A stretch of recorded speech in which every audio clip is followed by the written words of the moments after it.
إن الحمد لله نحمده ونستعينه ونستغفره ونعوذ بالله من شرور أنفسنا ومن سيئات أعمالنا من يهد الله فلا مضل له ومن يضلل فلا هادي له وأشهد أن لا إله إلا الله وحده لا شريك له وأشهد أن محمدا عبده ورسوله وبعد أعوذ بالله من الشيطان الرجيم بسم الله الرحمن الرحيم الف لام را تلك آیات الكتاب المبین انا انزلناه قرآنا عربیا لعلکم تعقلون وبعد وقال النبی صلی اللہ علیہ وسلم فإن خیر الحدیث کتاب اللہ وخیر الحدی حدی محمد صلی اللہ علیہ وسلم وشر الامور محدثاتها وكل محدثة بدعة وكل بدعة ضلالة وكل ضلالة في النار وبعد رب اشرح لي صدري ويسر لي أمري واحلل عقدة من لساني يفقهوا قولي اما بعد۔ ہر قسم کی تعریف اللہ رب العزت کے لیے ہے جو تمام جہانوں کا پالنے والا ہے، اور درود و سلام ہو ہمارے پیارے نبی محمد رسول اللہ صلی اللہ علیہ وسلم پہ۔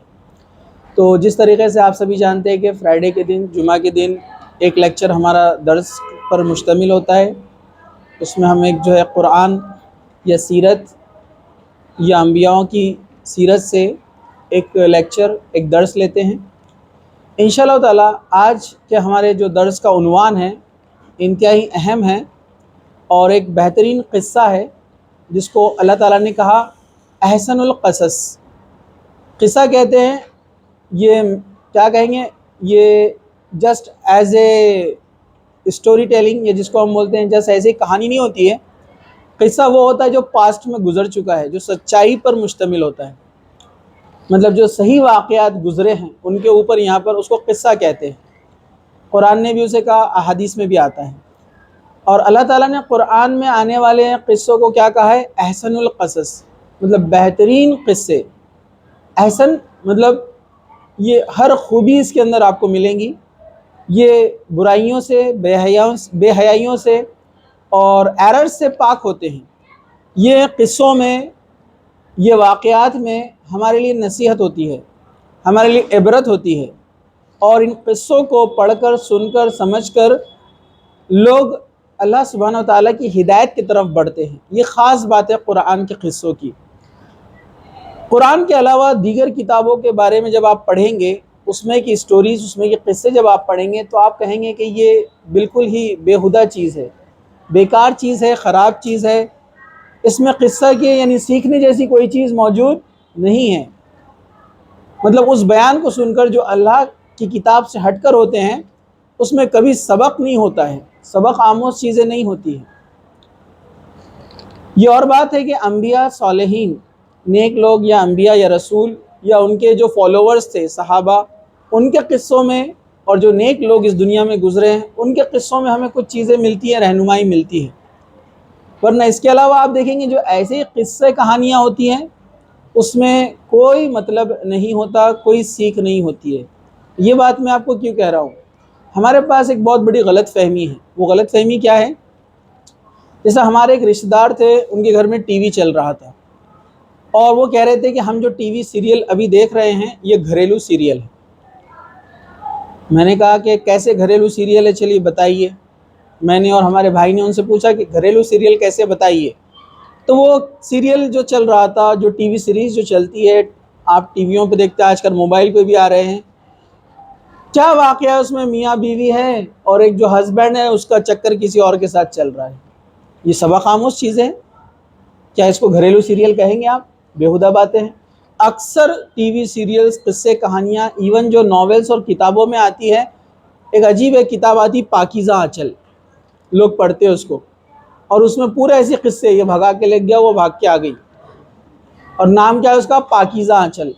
ہمارے دوست بولتے اس کا نام پاکیزہ آنچل نہیں رہنا تھا، داغدار آنچل رہنا تھا اس کا نام۔ عجیب بات ہے نا؟ بہت سارے لوگ، دیندار لوگ پڑھتے ہیں، جو عالمیت کرتے ہیں، عالمہ عورتیں، وہ پڑھتی ہے قصے، بولے بہت اچھی دینی کتاب ہے۔ کیسی دینی کتاب ہے؟ میں نے خود دیکھا اس کو ایک بار، اس لیے میں آپ سے کہہ رہا ہوں کہ وہ بیہودہ چیزیں ہیں، وہ احسن القصص نہیں ہے، اس میں جو ہے قصے ہمارے کام کے نہیں ہیں۔ تو یہاں پر آپ دیکھیں گے وہ سبق آموز نہیں ہوتے ٹی وی سیریلز، اس میں بھلے سے کچھ اچھی باتیں موجود ہو لیکن اس سے وہاں پر ہمیں کوئی سیکھنے کو نہیں ملتا ہے۔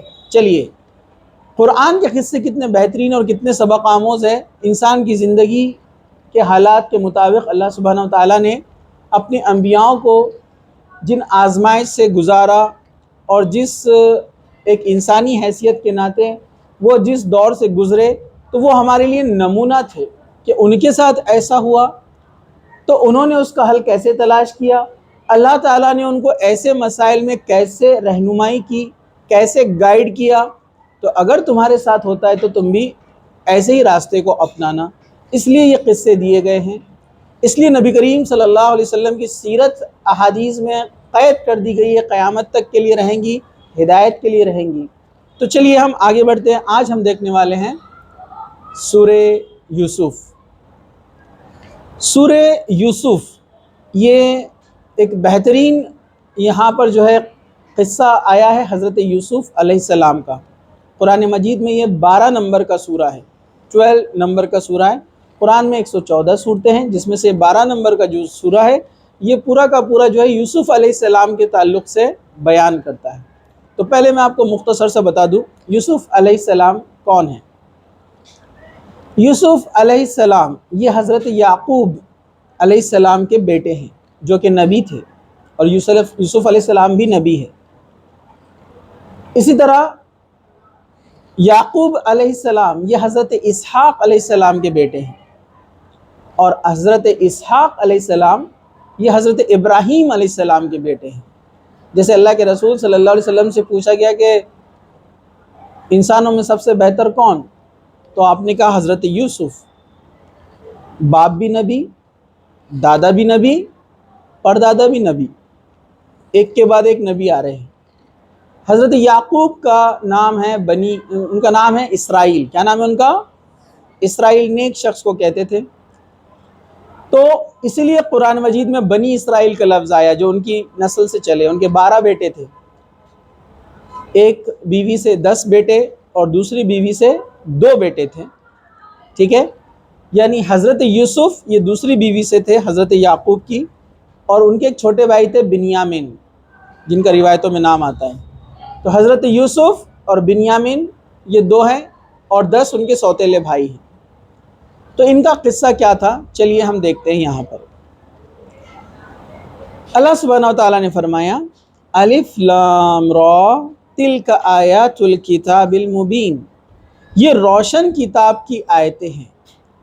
کتاب مبین یعنی وہ کتاب جس میں کھلے دلائل ہو، جو اوپن چیلنج بھی کرتی ہے انسانیت کو کہ پڑھو، اس میں غلطی ڈھونڈ کے نکالو اور اس جیسی کتاب بنا کے لے کر آؤ۔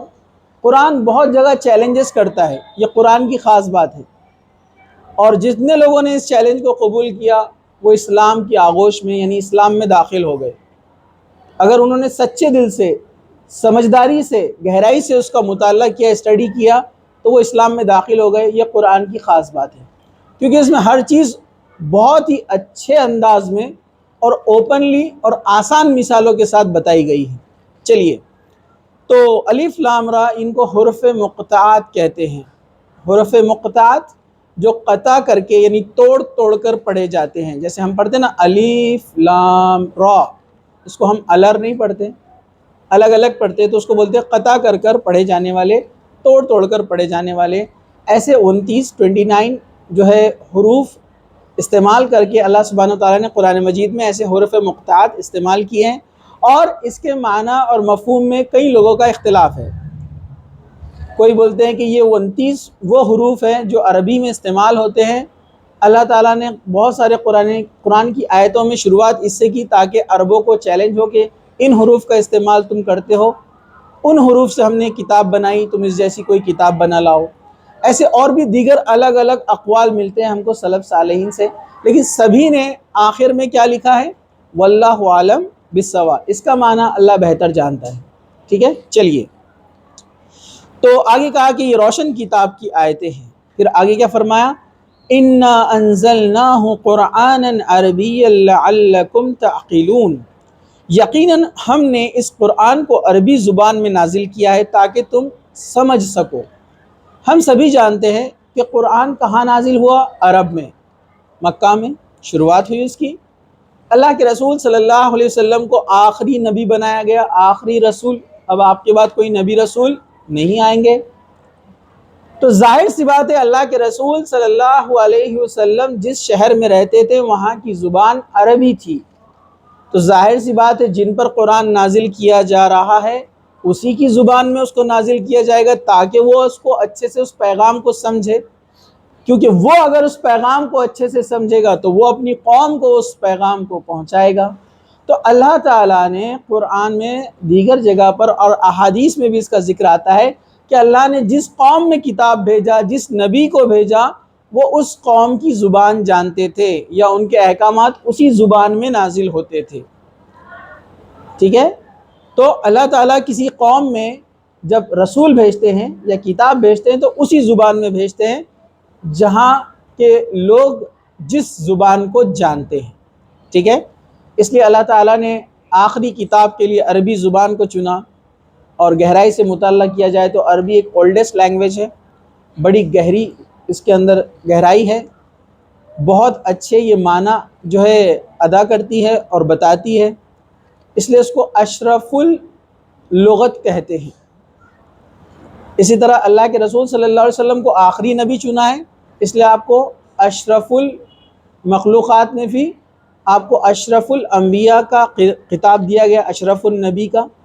اسی طرح عربی زبان کو یہ خطاب دیا گیا۔ اسی طرح اشرف المدینہ یعنی ایک اچھا شہر کا مقام دیا گیا مکہ کو۔ مطلب تمام شہروں میں، تمام رسولوں میں اور تمام کتابوں میں اس کو جو ہے اوپر رکھا گیا ہے قرآن کو، اور ظاہر سی بات ہے یہ عرب میں نازل ہونے والا تھا، اس لیے اس کو عربی زبان میں نازل کیا گیا۔ اس لیے اللہ تعالیٰ نے کہا کہ ہم نے قرآن کو عربی میں نازل کیا تاکہ تم اس کو اچھی طریقے سے سمجھ سکو۔ ٹھیک ہے؟ لیکن جب اسلام پھیلا پوری دنیا میں گیا، عربی زبان بھی اس کے ساتھ گئی، اور جو لوگ عربی زبان نہیں جانتے تھے اللہ تعالیٰ نے ایسے لوگوں کو اس زمانے میں بھیجا جنہوں نے اس زبان کے یعنی عربی کو اپنی اپنی زبان میں ترجمہ کیا، ٹرانسلیٹ کیا۔ چلیے ہم آگے بڑھتے ہیں۔ نحن نقص علیک احسن القصص بما اوحینا الیک هذا القرآن وان كنت من قبل لمن الغافلین۔ اللہ تعالیٰ فرما رہے ہیں ہم آپ کے سامنے ایک بہترین قصہ پیش کر رہے ہیں اور اس کو آپ پہلے نہیں جانتے تھے۔ کیا فرمایا؟ ہم آپ کے سامنے ایک قصہ پیش کرتے ہیں اس وجہ سے کہ ہم نے آپ کی جانب یہ قرآن وحی کے ذریعے نازل کیا ہے، اور یقیناً اس سے پہلے آپ اس سے بے خبر تھے۔ اس میں ہمیں دو چیزیں یہاں پر اللہ سبحانہ وتعالیٰ کی طرف سے پیغام ہمیں ملتا ہے، دو چیزوں کا۔ وہ یہ ہے، یہ قصہ ایک بہترین قصہ ہے، اس کو احسن القصص کہتے ہیں، مطلب برائیوں سے اور ایرر سے پاک ہے، فری فرام ایررز۔ ٹھیک ہے؟ دوسرا، ہم نے آپ کی طرف وحی کے ذریعے سے قرآن کو نازل کیا، اس سے پہلے آپ بے خبر تھے، مطلب یوسف علیہ السلام کا واقعہ کیا تھا آپ کو معلوم نہیں ہے، ہم آپ کو بتا رہے ہیں۔ تو اس میں کیا پیغام ہے؟ جو لوگ بولتے ہیں کہ اللہ کے رسول صلی اللہ علیہ وسلم کو غیب کا علم تھا، تو اس کی نفی ہوتی ہے، اس کا نیگیشن ہوتا ہے کہ اللہ کے رسول صلی اللہ علیہ وسلم کو غیب کا علم نہیں تھا۔ اللہ تعالیٰ نے وحی کے ذریعے یعنی جو قرآن کا ریویلیشن ہوتا تھا، آیتیں اترتی تھی جبرائیل علیہ السلام کے ذریعے، وحی کے ذریعے آپ کو غیب کا علم دیا گیا، ورنہ اللہ کے رسول صلی اللہ علیہ وسلم کو غیب کا علم نہیں تھا۔ تو ہم کہیں گے اللہ کے رسول صلی اللہ علیہ وسلم کو غیب کا علم اتنا تھا جتنا اللہ تعالیٰ نے دیا تھا وحی کے ذریعے، ورنہ آپ کو یوسف علیہ السلام کا قصہ پتہ نہیں تھا۔ اللہ تعالیٰ آپ کو بتا رہا ہے یوسف علیہ السلام کا واقعہ کیا تھا۔ چلیے ہم آگے بڑھتے ہیں۔ اذ قال یوسف لأبی یا ابت انی رأیت احد عشر کوکبا والشمس والقمر رأیتہم لی ساجدین۔ کیا فرمایا؟ جب کہ یوسف نے اپنے باپ سے یہ ذکر کیا، ابا جان میں نے 11 ستارے اور سورج اور چاند، 11 ستارے ہیں اور سورج اور چاند کو دیکھا کہ وہ سب مجھے سجدہ کر رہے ہیں۔ یہ یوسف علیہ السلام کا خواب تھا، اور جو نبی رہتے ہیں ان کا خواب ہمیشہ سچا ہوتا ہے، ٹھیک ہے۔ تو یوسف علیہ السلام نے یہ خواب دیکھا۔ تو یوسف علیہ السلام کے والد یعنی حضرت یعقوب، جن کو بنی اسرائیل، جن کو جو ہے اسرائیل کہتے ہیں، انہوں نے کیا کہا؟ قال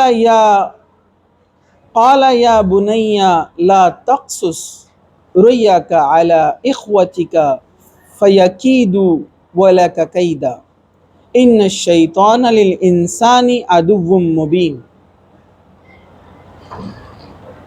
یعقوب نے کہا، پیارے بچے، اے میرے بیٹے، اس خواب کا ذکر اپنے بھائیوں سے نہ کرنا، ایسا نہ ہو کہ وہ تیرے ساتھ کوئی ایسا فریب کرے، تجھے ایسا دھوکہ دے، کیونکہ شیطان انسان کا کھلا دشمن ہے۔ اب یہ واقعہ کیا تھا، ٹھیک ہے؟ میں آگے کی آیتیں عربی چھوڑ دیتا ہوں، اردو پڑھتا ہوں۔ اصل میں کچھ دنوں سے آنکھوں میں تکلیف ہو رہی ہے، تو مجھے چھوٹے الفاظ نظر نہیں آ رہے ہیں، شاید چشمے کی دعوت آ رہی ہے، ٹھیک ہے؟ یہ 1-2 ہفتے سے ایسا ہو رہا ہے، ٹھیک ہے؟ اور اس کا فونٹ چھوٹا ہے، تو یہاں پر جو ہے اردو بھی تھوڑا رک رک کر پڑھنا پڑے گا۔ تو دیکھیے، حضرت یعقوب کے 12 بیٹے، ٹھیک ہے، اور انہی سے 12 قبیلے چلے۔ آپ کو معلوم ہے، آپ جانتے ہیں اسلام آدم علیہ السلام سے لے کر اللہ کے رسول صلی اللہ علیہ وسلم تک اسلام ہی تھا، کوئی دوسرا مذہب نہیں تھا۔ یہودیت، عیسائیت، ہے نا، بدھ مذہب، ہندوازم، یہ پہلے کچھ نہیں تھا، یہ سب بعد میں بنے، ہر ایک کا کچھ نہ کچھ ہسٹری ہے، ہم کبھی دیکھیں گے اس کے اوپر، ٹھیک ہے؟ جیسے ان کے 12 بیٹوں میں سے ایک بیٹے کا نام یہودا تھا، یہودا، یہ روایتوں میں آتا ہے، اسرائیلیات میں ہے، واللہ عالم بالصواب، ٹھیک ہے؟ تو اس کے نام پر بعد کے لوگوں نے مذہب بنایا یہودیت، جس کو انگریزی میں وہ بولتے ہیں، اس کا نام جوڈا تھا، جوڈا، اس سے بولتے ہو جوڈائزم، یہودیت کو وہ لوگ جوڈائزم بولتے ہیں، ٹھیک ہے؟ اور کرسچینٹی بھی کرائسٹ یہ لفظ سے آئی ہے، کرائسٹ کہتے ہیں مسیحا کو، کیونکہ ان کے نزدیک ہے کہ عیسیٰ علیہ السلام آخر میں آئیں گے بچانے کے لیے مسیحا بن کر، تو وہ جیزس کرائسٹ بولتے ہیں، اس سے کرسچینٹی بنی، سمجھا آپ کو؟ ورنہ عیسیٰ علیہ السلام بھی اسلام لے کر آئے تھے، اور موسیٰ علیہ السلام بھی اسلام لے کر آئے تھے، داؤد علیہ السلام بھی اسلام لے کر آئے تھے، تمام انبیاء ایک اللہ کی ہی دعوت دیا کرتے تھے، لیکن جب وہ نبی اس دنیا سے چلے جاتے، ان کا انتقال ہو جاتا، تو ان کی قوم کیا کرتی؟ مذہب میں تبدیلیاں لاتی، اللہ تعالیٰ کے احکامات کو تبدیل کر دیتی، مطلب وہ کرپشن کرتے اپنی کتاب میں، نبیوں کے احکامات کو بدل دیتے، انہوں نے جس چیز کو حلال کیا اس کو حرام کرتے، حرام کو حلال کرتے، اور پھر کیا کرتے؟ وہ مذہب کے نام بھی خود سے رکھ لیتے، اور اس طرح سے جو سچا اسلام ہوتا، اس کی حقانیت، اس کا ٹروتھ فلنس جو ہے وہ ختم ہو جاتا۔ جب ایسا ہوتا تو پھر جب بگاڑ پھیل جاتا تو اللہ تعالیٰ پھر سدھار کے لیے پھر ایک نبی کو بھیجتا انہی کے اندر سے، ایسا سلسلہ وار، مطلب اس طرح سیریز میں نبی آتے گئے، اس کی آخری کڑی ہے محمد رسول اللہ صلی اللہ علیہ وسلم۔ چلیے، تو حضرت یعقوب اصل میں جانتے تھے کہ ان کے جو دیگر 10 بیٹے ہیں وہ حضرت یوسف اور بنیامین سے جو ہے چڑھتے ہیں، ان کو پسند نہیں کرتے، ظاہر سی بات ہے، کیونکہ یہ چھوٹے تھے، یعقوب علیہ السلام ان کو اپنے قریب رکھتے، ان کا جو تھوڑا لاڑ کرتے، لیکن نبی ناانصاف نہیں ہوتے، وہ تمام بچوں کو اپنے برابر کا حق دیتے ہیں، لیکن یہ 10 جو تھے ان کو خود سے ایسا لگنے لگا کہ شاید یعقوب علیہ السلام ہماری طرف زیادہ نظر نہیں کرتے ہیں، مطلب زیادہ ہماری طرف ان کا دھیان نہیں ہے، اور اکثر بچوں میں یہ چیزیں آتی ہیں، اور یعقوب علیہ السلام چونکہ والد ہیں، سب کے نیچر سے واقف تھے، اس لیے یوسف علیہ السلام سے کہا کہ اپنے خواب کا ذکر اپنے بھائیوں سے نہ کرنا، کیونکہ نبی تھے، نبیوں کو علم ہوتا ہے کہ انسانی فطرت کیسی ہے، لوگوں میں کیسے حسد اور جلن پیدا ہوتی ہے، اور خاص طور سے وہ لوگ جو آس پاس قریب رہتے ہیں، تو ان کو تو وہ بہتر طریقے سے جانتے ہیں کہ کون کیسا ہے، تو اس لیے آپ نے احتیاطاً کہا کہ بیٹے یہ خواب کا ذکر اپنے بھائیوں سے مت کرنا۔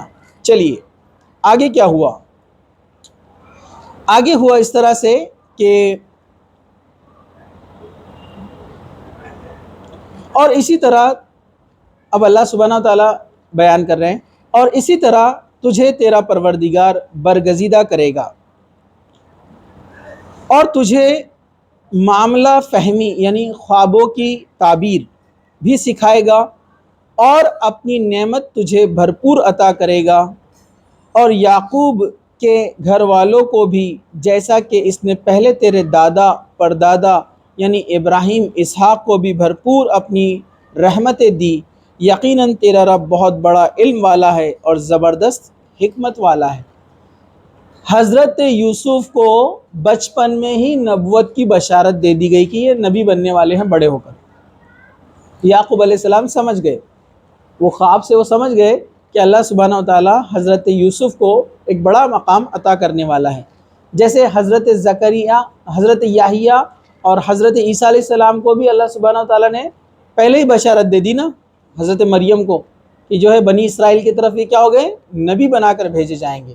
ویسے ہی زکریا علیہ السلام کو ان کے بیٹے حضرت یحییٰ کے تعلق سے بھی بتا دیا گیا تھا کہ وہ نیکوکار لوگوں میں سے ہوں گے اور وہ نبی ہوں گے۔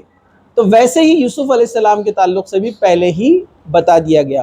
چلیے ہم آگے بڑھتے ہیں۔ پھر آگے اللہ سبحانہ و تعالیٰ نے فرمایا، یعنی اس قصے میں اللہ تعالیٰ کی عظمت قدرت کا بیان کیا جا رہا ہے، ذرا دھیان سے سنیے۔ یقیناً یوسف اور اس کے بھائیوں میں دریافت کرنے والوں کے لیے بڑی نشانیاں ہیں۔ قرآن کی آیتوں کو غور سے سننا چاہیے، جیسے ہم فزکس اور کیمسٹری کو سنتے ہیں، برابر ہے؟ ہاں۔ لقد کان فی یوسف واخوتہ آیات للسائلین، سائل سوال کرنے والے کو بھی کہتے ہیں، یا جاننے والے کو بھی بولتے ہیں، جو اس کے اندر کیوریاسٹی ہے، مطلب جو کچھ معلومات لینا چاہتا ہے۔ تو ایسے لوگوں کے لیے اللہ سبحانہ و تعالیٰ کیا فرما رہا ہے، اس میں بڑی نشانیاں ہیں۔ سائنس، نشانیاں مطلب سائن، SIGN، سائن۔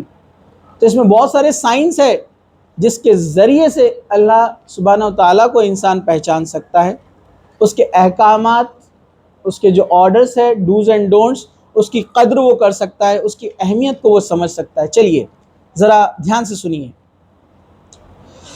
جبکہ انہوں نے کہا کہ یوسف اور اس کا بھائی بنسبت ہمارے باپ کو بہت زیادہ پیارے ہیں، حالانکہ ہم طاقتور ہیں، کوئی شک نہیں کہ ہمارے ابا غلطی پر ہے۔ یہ کون کہنے لگے؟ یوسف علیہ السلام کے بھائی، وہ جو 10 لوگ تھے۔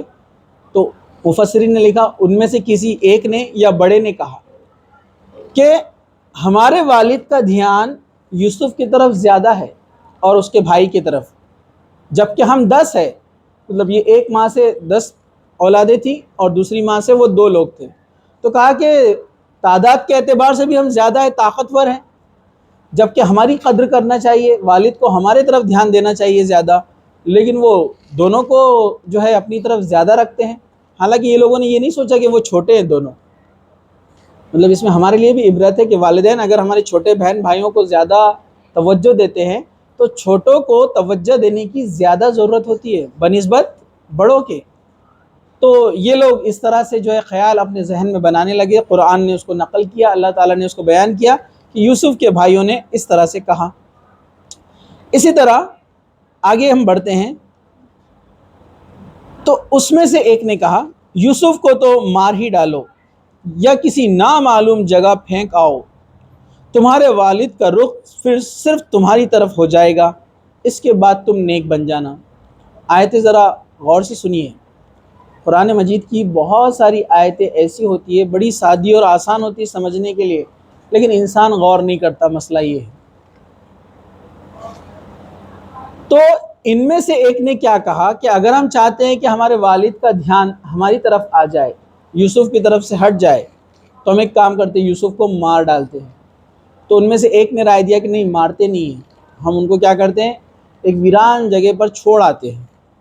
جب یوسف نہیں رہیں گے تو ہمارے والد کیا کریں گے، پھر ہمارا خیال رکھیں گے، ہماری طرف دھیان دیں گے، اور بعد میں ہم کیا کریں گے، من بعدہ قوم صالحین، ہم نیک لوگوں میں سے نیک لوگ بن جائیں گے، مطلب توبہ کر لیں گے۔ آج بھی انسان ایسے ہی شیطان اس کو بہکاتا ہے نا، کیونکہ یعقوب علیہ السلام نے یوسف علیہ السلام کو پہلے ہی اشارہ دے دیا کہ شیطان انسان کا کھلا ہوا دشمن ہے۔ اب وہ شیطان بہکا رہا ہے ان کے بھائیوں کو، دیکھیے۔ آج بھی کیا ہوتا ہے، اتنا گناہ کر لیتے بعد میں اپن توبہ کر لیں گے، اللہ تو ہے نا معاف کرنے والا، بے شک اللہ معاف کرنے والا ہے، لیکن انسان کو گناہ کرتے وقت ڈرنا چاہیے، اس کو شرم آنی چاہیے کہ اللہ سبحانہ و تعالیٰ نے مجھے پیدا کیا، وہ کھلاتا پلاتا ہے، اس نے ہمیں اتنے آرام اور سکون میں رکھا ہے، دیگر لوگ پریشان ہیں، ہم اللہ کی تعالیٰ کی نافرمانی کیوں کریں؟ لیکن آج بھی لوگوں کا خیال کیا ہے، گناہ کر لیتے ہیں توبہ کر لیں گے، معافی مانگ لیں گے، ہے یا نہیں ہے؟ لیکن ایسے لوگوں کو اللہ تعالیٰ ہو سکتا ہے معاف بھی کر دے، لیکن وہ مقام عطا نہیں کرتا ہے جو نیک لوگوں کو عطا کرتا ہے۔ آگے اسی سے متعلق، اسی سے ریلیٹڈ بات آنے والی ہے، اس بات کو آپ یاد رکھیے، اس پوائنٹ کو آپ یاد رکھیے، آگے لے جا کر ہم اس کو ایک پوائنٹ سے جوڑنے والے ہیں۔ تو یہاں پر یوسف علیہ السلام کے بھائی کیا بولے، گناہ کر لیتے ہیں یوسف کو مار دیں گے یا کہیں چھوڑ کر آئیں گے، پھر اللہ تعالیٰ سے معافی مانگ لیں گے اور نیک بن جائیں گے، ایک دم صالحین، اچھے انسان بن جائیں گے ایک دم۔ چلیے آگے بڑھتے ہیں۔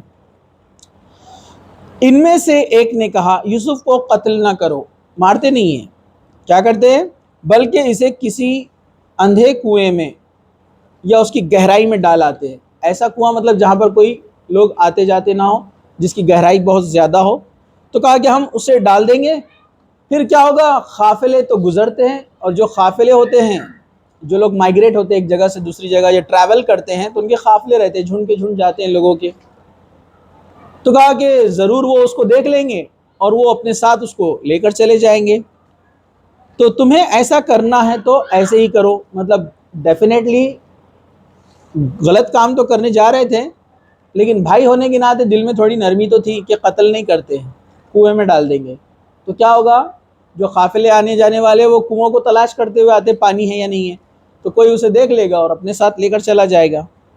چلیے پھر آگے کیا ہوا، پھر آگے ہوا، انہوں نے کہا، آگے کیا معاملہ ہوا، انہوں نے کہا ابا آخر آپ یوسف کے بارے میں ہم پر اعتبار کیوں نہیں کرتے، ہم تو اس کے خیر خواہ ہیں۔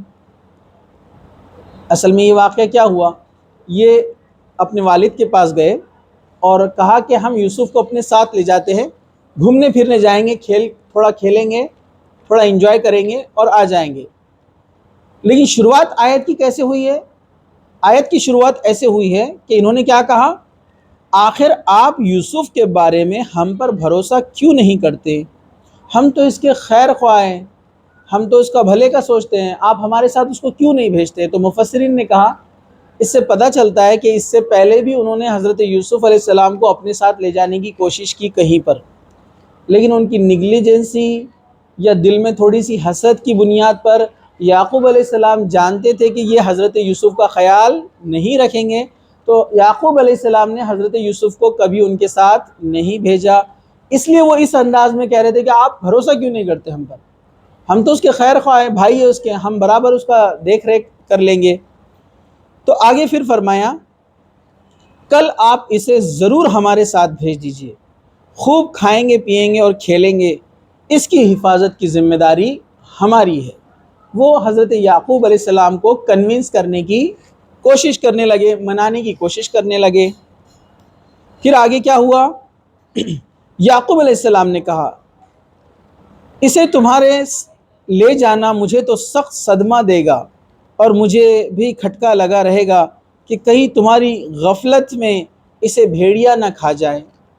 ہو سکتا ہے اس علاقے میں بھیڑیے یا جنگلی جانور زیادہ ہوا کرتے تھے، اس لیے حضرت یعقوب نے اس طرح سے کہا کہ مجھے تم پر بھروسہ اس لیے نہیں آتا ہے کہ تم غفلت میں رہو، غفلت نیگلیجنسی، تم کھیل کود میں لگ جاؤ آپس میں، اور وہ چھوٹا ہے، ظاہر سی بات ہے عمر میچ نہیں کرتی ہے، تو تم لوگ کھیلنے لگ جاؤ گے، اس کو تم نظر انداز کر دو گے اور کہیں بھیڑیا وغیرہ اسے کھا نہ جائے۔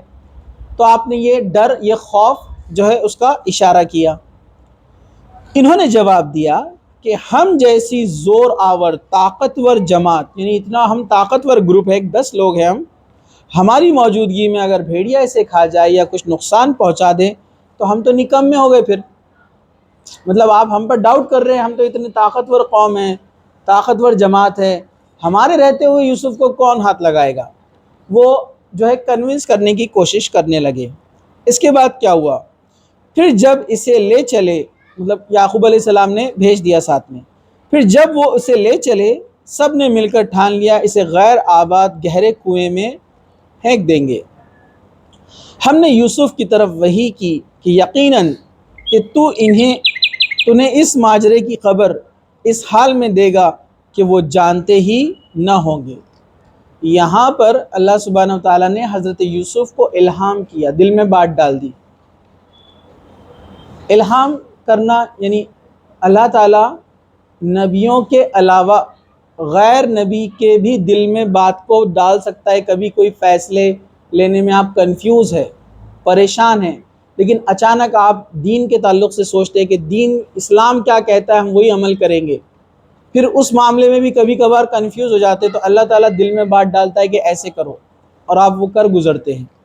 جیسے قرآن میں اللہ تعالیٰ نے اس بات کا ذکر کیا ہے کہ ہم نے موسیٰ کی ماں کے دل میں ایک بات ڈالی، اس کو وحی کی۔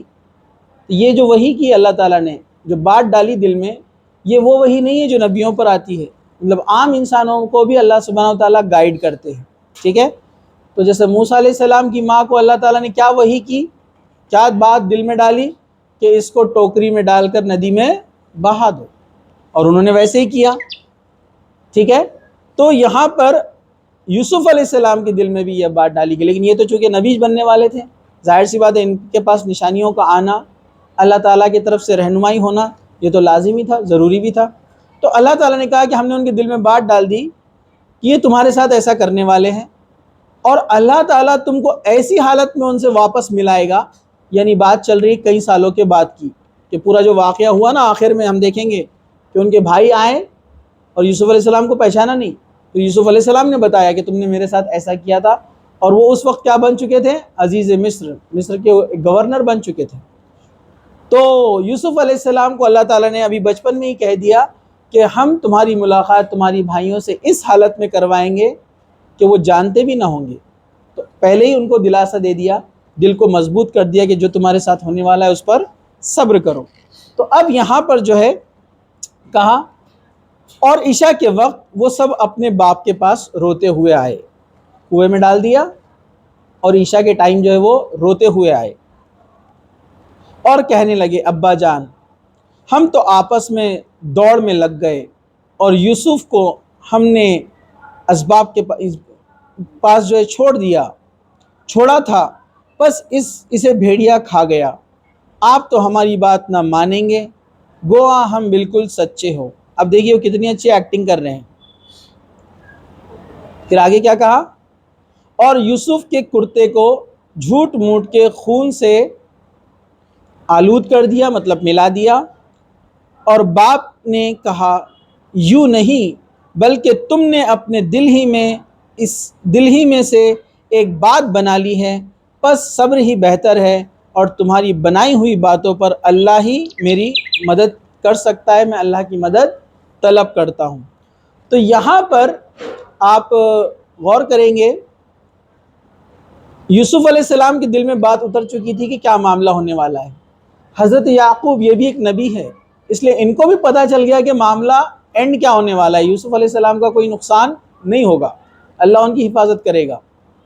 لیکن یہ جو پوری کہانی رچ رہے تھے، یہ جو ان کے بھائی تھے، کیا بولے آ کر کہ ہم لوگ کھیل میں لگ گئے اور یوسف کو جو ہے بھیڑیا اچک لے گیا، اٹھا کر لے گیا، اور یوسف علیہ السلام کا کرتا لے کر آ گئے اور اس کو ایک نقلی خون میں بھگو دیا۔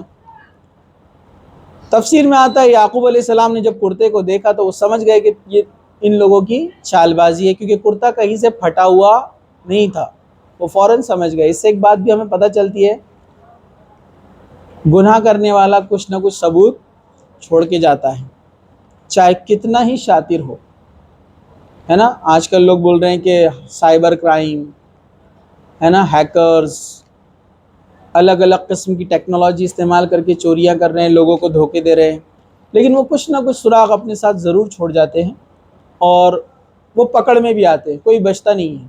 کبھی نہ کبھی جلد یا دیر اللہ سبحانہ و تعالیٰ ان لوگوں کا چہرہ جو گناہ کرتے ہیں ضرور لوگوں کے سامنے لے آتا ہے، ٹھیک ہے۔ اور قیامت کے دن تو بالکل ہی بچنے والے وہ نہیں ہیں۔ تو یہاں پر یہی معاملہ ہوا کہ یہ لوگ جھوٹ موٹ قصہ بنانے لگے یوسف علیہ السلام کے تعلق سے۔ چلیے ہم آگے بڑھتے ہیں۔ اور ایک قافلہ آیا، انہوں نے اپنے پانی لانے والے کو بھیجا، اس نے پانی کا ڈول پانی اندر ڈالا، لٹکا دیا اور خوش ہو گیا اور کہنے لگا ارے یہ تو ایک لڑکا ہے، اور انہوں نے اسے مال تجارت میں شامل کر لیا، جو ٹریڈنگ کا ان کا سامان رہتا اس میں لے لیا، اس کو مطلب غلام بنا لیا، اور اللہ تعالیٰ اس سے باخبر تھا جو وہ کر رہے ہیں یا وہ کر رہے تھے۔ اب قافلہ ایک گزرا وہاں سے، انہوں نے پانی لانے کے لیے ایک آدمی کو بھیجا، اس نے ڈول لٹکائی، جب دیکھا تو اندر ایک بچہ ہے، اس کو اٹھا لیا۔ تو اس پہ الگ الگ اقوال ہے۔ کسی نے کہا کہ وہاں پر یعقوب علیہ السلام کا ایک بیٹا موجود تھا، اس نے دیکھا اور اس نے حوالے کیا قافلے والوں کے، ٹھیک ہے۔ لیکن کچھ نے کہا کہ یہ بات درست نہیں ہے، کیونکہ یوسف علیہ السلام سارا واقعہ دیکھ رہے تھے، وہ چاہے تو بول سکتے تھے کہ انہوں نے ہی میرے ساتھ ایسا کیا۔ تو کچھ جو دوسرے مفسرین ہیں ان کا قول زیادہ صحیح ہے، کہ ان کا کہنا ہے کہ وہ ایک قافلے میں ایک شخص تھا جس نے دیکھا یوسف علیہ السلام کو، ایک خوبصورت لڑکا ہے، کہا کہ اسے ہم جا کر بیچیں گے تو اچھی قیمت آئیں گی بازار میں، اس لیے اس نے ان کو اپنے ساتھ رکھ لیا، اور یہ نہیں کہا کہ یہ کنویں سے ملا ہے۔ اب اس میں بھی پھر دو قول ہے، کچھ لوگ کہتے ہیں کہ انہوں نے کہا کہ کنویں کے مالک سے انہوں نے اسے لیا ہے، اور کچھ نے کہا کہ نہیں، وہ لوگ ان کا کہنا تھا کہ پہلے سے قافلے میں ہمارے شامل ہے، یہ ہماری ملکیت ہے، ہمارا غلام ہے، ہم اس کو بعد میں جا کر سیل کریں گے۔ اس میں الگ الگ جو ہے اقوال ہے، خیر ہم اس گہرائی میں نہ جاتے ہوئے قصے کو آگے بڑھاتے ہیں۔ تو یوسف علیہ السلام کو انہوں نے اپنے ساتھ شامل کر لیا اپنی جو ہے قافلے میں، اور اپنے ساتھ لے گئے۔ دیکھیے واقعہ کیسے گھوم پھر کر آ رہا ہے، دکھنے میں کتنا عجیب لگ رہا ہے کہ بھائیوں نے ان کو کنویں میں ڈال دیا، کتنا بڑا ظلم ہوا ان کے ساتھ۔ ہماری زندگیوں میں بھی ہمارے ساتھ کبھی ایسا ہوتا ہے، کوئی ہم کو تکلیف دے دیتا ہے، نقصان پہنچا دیتا ہے نا، ہمارے ساتھ چال بازیاں کرتا ہے تو ہم کو نقصان پہنچتا ہے، ہم پریشان ہو جاتے ہیں۔ تو آپ نہیں جانتے اس میں اللہ تعالیٰ کی کیا حکمت ہے، آگے رزلٹ کیا آنے والا ہے۔ اللہ تعالیٰ آپ کو ان مشکلات سے گزار کر کس بھلائی کی طرف لے کر جائے گا آپ نہیں جانتے، اس لیے حالات کیسے بھی ہو اس پر صبر کرنا چاہیے، ٹھیک ہے۔ تو یوسف علیہ السلام کو قافلے والے اپنے ساتھ لے گئے۔ اس کے بعد کیا ہوا، انہوں نے اسے بہت ہی ہلکی قیمت پر گنتی کے چند درہم میں بیچ ڈالا۔ وہ تو یوسف کے بارے میں بہت ہی بے رغبت تھے، ان کو معلوم ہی نہیں تھا کہ یوسف علیہ السلام کی کیا قیمت ہے، مطلب کوئی قیمت نہیں ہے ان کی، وہ بیش قیمتی تھے، لیکن ان کے علم میں تو یہ بات نہیں تھی، ان کے نزدیک تو ایک لڑکا تھا جس کو بیچ کر انہوں نے کچھ درہم حاصل کر لیے۔ اور انہوں نے اسے کسے بیچا، جو عزیز مصر تھا، جو مصر کا جو ہے گورنر تھا، ریان بن عبد الملک، یہ وہاں کا بادشاہ تھا، اور اس کے پاس اس کا ایک گورنر تھا جس کو عزیز مصر کہا جاتا ہے، اور زلیخا اس کی وائف تھی۔ تو اس کو انہوں نے یہ بیچا یوسف علیہ السلام کو، تو انہوں نے اس کو خرید لیا۔ پھر آگے کیا ہوا، مصر والوں میں سے جس نے اسے خریدا تھا، اس نے اپنی بیوی سے کہا اسے بہت عزت اور احترام کے ساتھ رکھو، بہت ممکن ہے کہ یہ ہمیں فائدہ دے، یا اسے ہم اپنا بیٹا ہی بنا لیں۔ یوں ہم نے مصر کی زمین میں یوسف علیہ السلام کے قدم جما دیے کہ ہم اسے خواب کی تعبیر کا کچھ حصہ دے، یعنی خواب کے تعبیر کا علم سکھائے۔ اللہ اپنے ارادے پر غالب ہے، لیکن اکثر لوگ بے علم ہیں۔ مطلب ہمارے ساتھ جو حالات گزرتے ہیں، اللہ تعالیٰ ہمیں پیغام دے رہا ہے کہ آگے کیا ہونے والا ہے ہم کو پتہ نہیں ہے، ہم بے علم ہیں، ہم کو نہیں پتہ آگے فیوچر میں کیا ہونے والا ہے، لیکن اللہ تعالیٰ نے آپ کے لیے ایک پرفیکٹ فیوچر اور پرفیکٹ پلان بنا کے رکھا ہے۔ بس ہمارا کام ہے کہ ہم گناہ کے راستے پہ نہ جائیں، بے صبری کا مظاہرہ نہ کریں، صبر کا دامن تھامے رکھیں، پیشنس اپنے اندر رکھیں، اللہ سے دعا کرتے رہے کہ اس مصیبت کو ٹال دے اور اچھائی کو لے آئے۔ بس ہمارا کام یہ کرنا ہے جیسے یوسف علیہ السلام نے کیا، صبر کیا، ان کو لے جا کر بیچ دیا گیا۔ پھر وہ اس عزیز مصر کے گھر میں رہنے لگے، عزیز مصر مطلب گورنر کے گھر میں ان کو اچھے سے رکھا جا رہا ہے، مطلب ایک عزت کی بات تھی. تو اللہ تعالیٰ نے دیکھی ان کو کنویں سے نکال کر ایک گورنر کے گھر میں پہنچا دیا، اور وہ وہاں پر اس کے پاس رہنے لگے. اور گورنر ان کی بڑی عزت کرتا تھا، اور وہ ایک خوبصورت بھی تھے دکھنے میں کافی. تو ظاہر سی بات ہے ان کی طرف اٹریکشن بھی تھا، اور وہ امید کرتا تھا کہ یہ کوئی معمولی بچہ نہیں ہے، ضرور یہ کچھ نہ کچھ ہمیں فائدہ دے گا فیوچر میں، یا ہم اس کو اپنا بیٹا بنا لیں گے. چلیے آگے بڑھتے ہیں. جب یوسف اپنی پختہ عمر کو پہنچے، جب جوان ہو گئے، تو ہم نے اسے قوت فیصلہ، جسٹس مطلب لوگوں کے مسائل حل کرنے والا، پرابلم کا سلوشن دینے والا، قوت فیصلہ اور علم دیا. ہم نیکوکاروں کو اسی طرح بدلہ دیتے ہیں. قرآن کی چھوٹی چھوٹی آیتیں رہتی ہیں، ہم اس کو پڑھ کر آگے بڑھ جاتے، غور نہیں کرتے. دنیا میں ہر انسان چاہتا ہے کہ میری زبان میں اثر ہو، میں لوگوں کے درمیان فیصلے کروں. چاہتے نا ہر کوئی کہ میری بات سے سب اٹریکٹ ہونا، قریب آنا، میری بات کو سننا، مجھے اپنا لیڈر بنانا. لوگوں میں ایسا رہتا ہے، حالانکہ ایسے نیت نہیں رکھنا چاہیے. اللہ تعالیٰ جس کو چاہتا ہے اسی کو عطا کرتا ہے، لیکن انسان کے اندر خواہش ہوتی ہے نا میرے پاس سب سے زیادہ نالج ہو. تو اللہ تعالیٰ نے دو صفت کا ذکر کیا یہاں پر، فیصلہ کرنے والا اور علم والا. اللہ تعالیٰ نے ان کو علم بھی دیا، نالج مطلب اس زمانے میں وہاں جو علم تھا، اور اسی طرح اللہ تعالیٰ کی معرفت، اللہ کو پہچاننے کا علم، اور دیگر چیزوں کا علم. اور لوگوں کے بیچ میں وہ کیا کرتے تھے؟ فیصلے کرتے تھے، ایسے احکام، ایسی چیزیں بتاتے تھے، ایسی صلح کرتے تھے کہ دو لوگ آپس میں خوش ہو جاتے.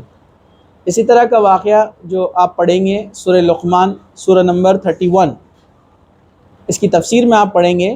حضرت لقمان کو اللہ تعالیٰ نے کہا کہ ہم نے لقمان کو دانائی عطا کی تھی، ہے نا، حکمت عطا کی تھی. حکمت کہتے ہیں وزڈم کو، وزڈم.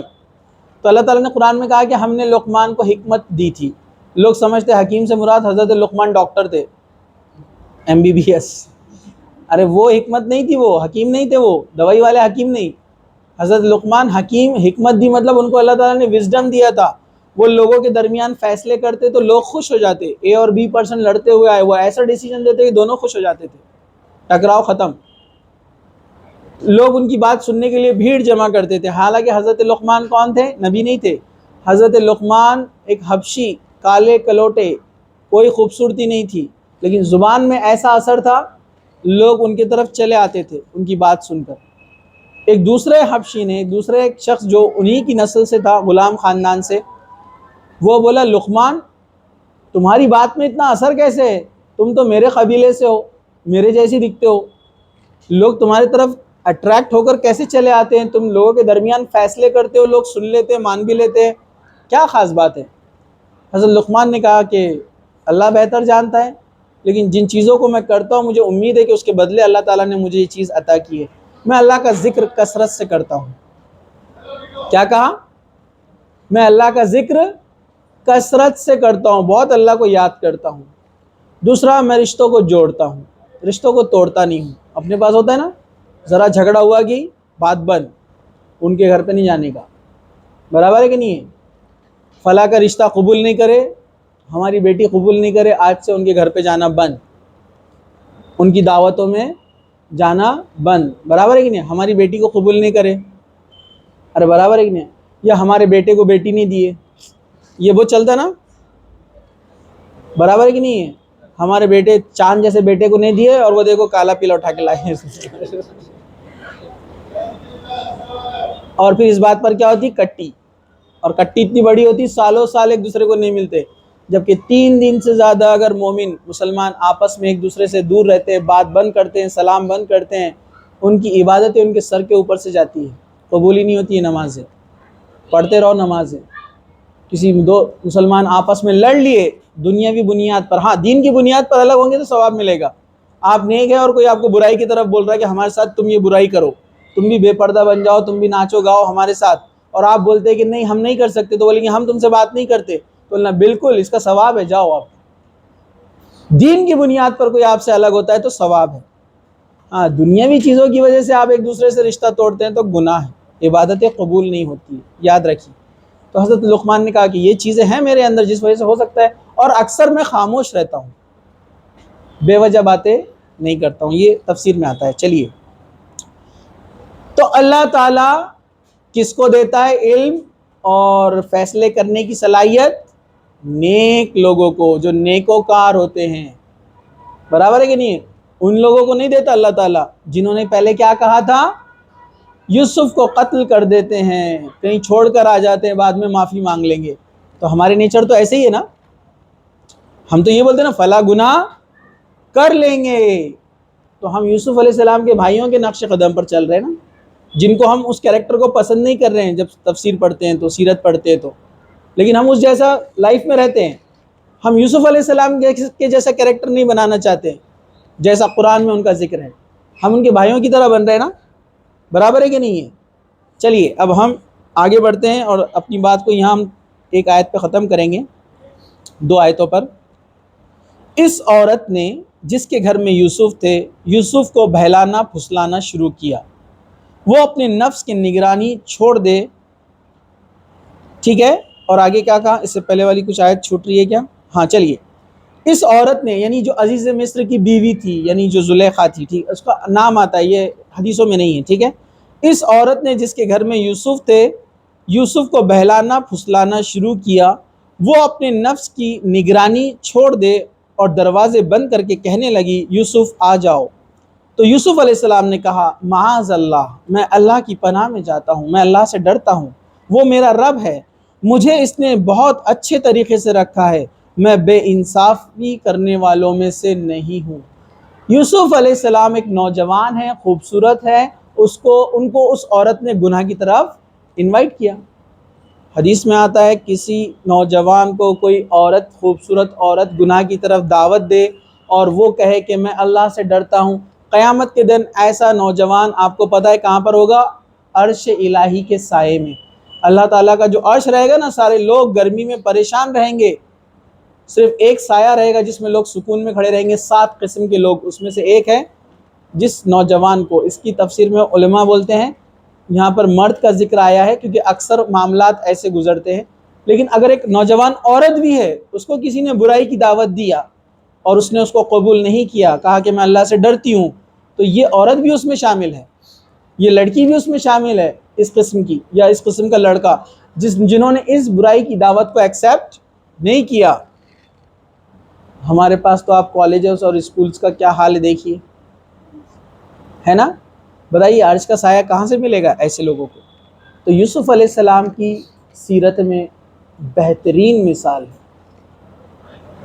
تو کہا کہ جو انکار کر دے تو قیامت کے دن عرش کے سائے میں رہے گا، جس دن سارے لوگ پریشان ہوں گے، اپنے پسینوں میں ڈوبے ہوں گے، کوئی اپنے ٹخنوں تک، کوئی گھٹنوں تک، کوئی کمر تک، اور کوئی اپنے گلے تک پسینے میں ڈوبا ہوگا، اتنا پسینہ ہوگا.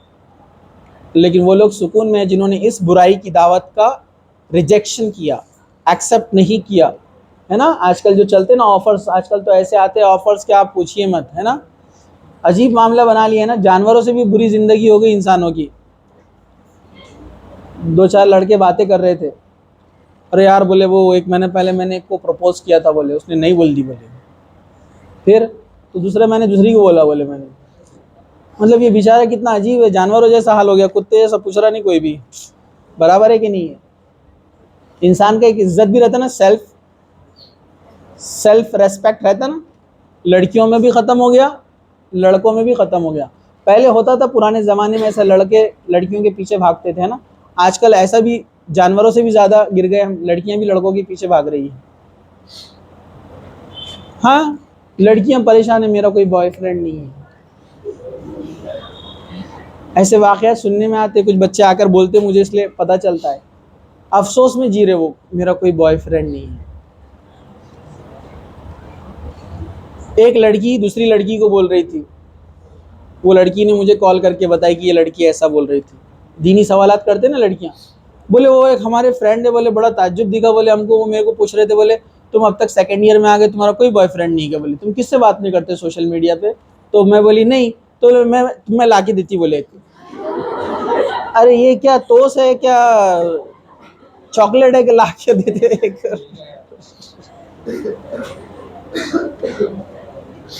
مطلب جانوروں سے بھی برا حال ہو گیا کہ نہیں؟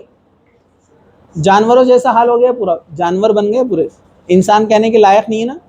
بوائے فرینڈ لا کے دے رہے ان کو، مطلب تھوڑی دیر کھیل کے پھر بعد میں واپس کر دینے کا اس کو. مطلب نہ عورتوں کی عزت ہے نہ مردوں کی عزت ہے. تو پھر اللہ تعالیٰ آپ کو کہاں سے کیا کہیں گے نوازے گا؟ کہاں سے اللہ تعالیٰ کا رحم ہمارے اوپر آئے گا؟ آج دیکھیے ہم کس ذلت سے گزر رہے ہیں. ہمارے اوپر ایسی قومیں بیٹھی ہوئی ہے جن کے پاس کوئی شریعت نہیں ہے، جن کو طہارت تک کرنا نہیں آتی، وہ ہمارے اوپر آج بادشاہ بن کے بیٹھے ہیں، جیسے چاہے ویسے آپ کو نچاتے ہیں مسلمانوں کو. اور ایسا کب ہوتا ہے؟ جب لوگ گناہوں میں آگے بڑھ جاتے ہیں تو اللہ تعالیٰ ظالم بادشاہ مسلط کر دیتا ہے. نوجوانوں کو ہمارے پاس فکر ہی نہیں ہے.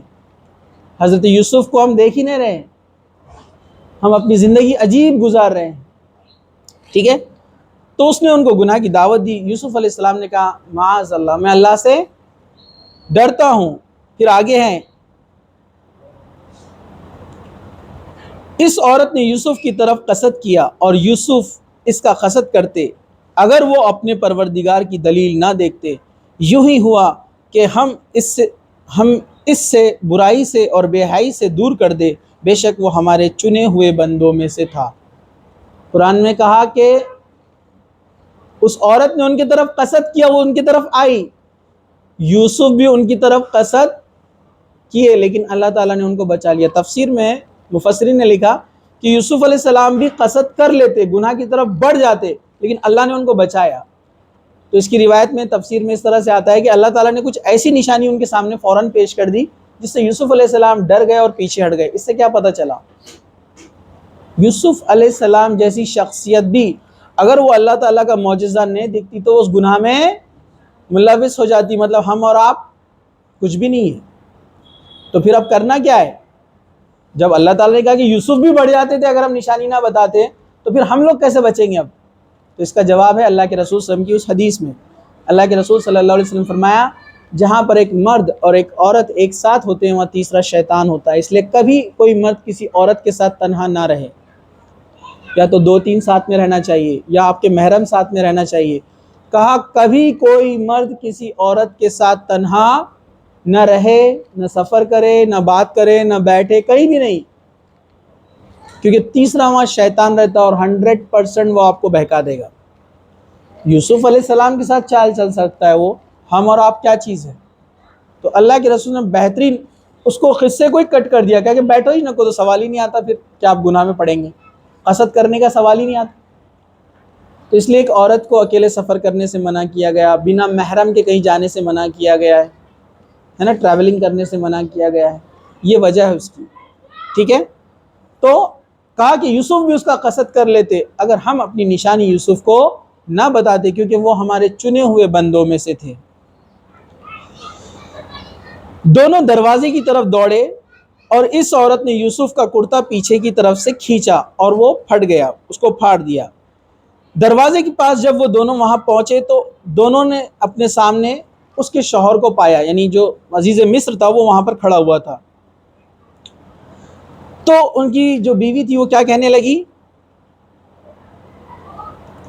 جو شخص تیری بیوی کے ساتھ برا ارادہ کرتا ہے. مطلب فوراً دونوں دوڑے، یوسف علیہ السلام اپنے آپ کو بچانے کے لیے بھاگے، وہ عورت پیچھے بھاگتے ہوئے آئی ان کے اور پیچھے سے کرتا پکڑی اور کرتا پھٹ گیا. اتنے میں عزیز مصر سامنے آ گیا.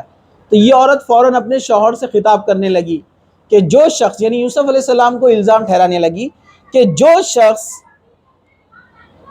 شخص تیری بیوی کے ساتھ برا ارادہ کرے بس اس کی سزا یہی ہے کہ اسے قید خانے میں ڈال دیا جائے اور کوئی دردناک سزا دی جائے. فوراً پلٹ گئی وہ کہ یوسف کی غلطی ہے، اس کی غلطی تھی، یہ برا ارادہ رکھ رہا تھا، تو اس کو قید خانے میں یعنی جیل میں ڈال دو. یوسف علیہ السلام نے کہا یہ عورت ہی مجھے بہلا پھسلا رہی تھی اور عورت کے قبیلے کے ایک شخص نے گواہی دی اگر اس کا کرتا آگے سے پھٹا ہے تو عورت سچی ہے اور یوسف جھوٹ بولنے والوں میں سے ہے، اور اگر اس کا کرتا پیچھے کی جانب سے پھٹا ہے تو عورت جھوٹی ہے اور یوسف سچے ہیں. یہ شخص کون تھا؟ تو تفسیر میں آتا ہے کہ انہی کے خاندان کا، عزیز مصر کے خاندان سے ایک آدمی تھا جو ایک حکیم شخص، مطلب ایک دانا شخص، وائس مین تھا، کہ جو دنیا دیکھا ہے، جس نے اس کو معلومات ہے. وہ ایک عقل مند شخص تھا، کوئی بزرگ تھے، انہوں نے کہا کہ اگر کرتا سامنے سے پھٹتا ہے تو اس سے پتہ چلتا ہے کہ غلطی یوسف کی ہے، کہ انہوں نے زور زبردستی کرنے کی کوشش کی ہوں گی، لیکن کرتا اگر پیچھے سے پھٹا ہے اس سے پتہ چلتا ہے کہ اس میں غلطی یوسف علیہ السلام کی نہیں ہے۔ تو کرتا کہاں سے پھٹا تھا؟ پیچھے سے۔